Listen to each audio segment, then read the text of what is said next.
د صنعت او سوداګرۍ وزارت مسؤلین وایي چې په 1403 لمریز کال کې د صادراتو کچه لوړه شوې.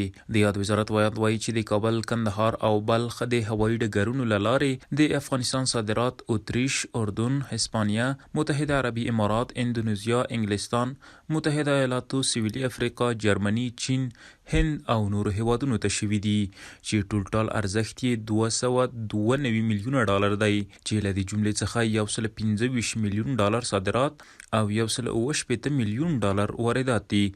صادرات و واردات افغانستان از طریق میدان هوایی کابل، کندهار و بلخ به کشورهای اتریش، اردن، اسپانیا، امارات متحده عربی، اندونزیا، انگلیس، امریکا، افریقای جنوبی، آلمان، چین، هند و دیگر کشورها صورت گرفته که ارزش مجموعی آن به $292 میلیون میرسد که از این میان $125 میلیون آن را صادرات و $167 میلیون آن را واردات تشکیل می‌دهد. اصلی صادرات توکي وچې میوې، زعفران، وچ انځیر، تور جلغوزي، نوې البسه، لاسي صنایع او نور دي. همدارنګه وارداتي توکي مختلف ډولونه درمل او برېښنایي وسایل دي.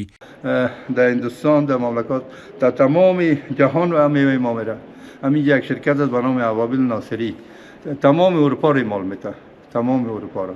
وچه میوه د افغانستان که زه درته وایم ډېر زیات کشورو کې صادرات کیږي، خو 90% 80% صادرات د موږ هندوستان کشور کې دي.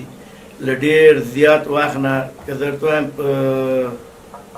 30 کاله کیږي چې دا صادرات موږ هندوستان کشور ته کوو. اقلام عمده صادراتی میوه‌جات خشک، زعفران، انجیر خشک و تازه، عناب، جلغوزه سیاه، البسه جدید، صنایع دستی و غیره می باشد. اقلام عمده وارداتی هم انواع دواها و وسایل برقی می باشد.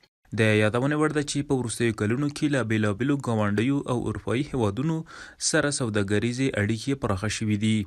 د صادراتو کچه لوړه شوې، د مصرفي توکو بیې تر ډېره راټیټې شوې دي چې د سوداګرۍ ودې د افغانۍ د ارزښت په ساتلو هم مثبت اغېز کړی دی.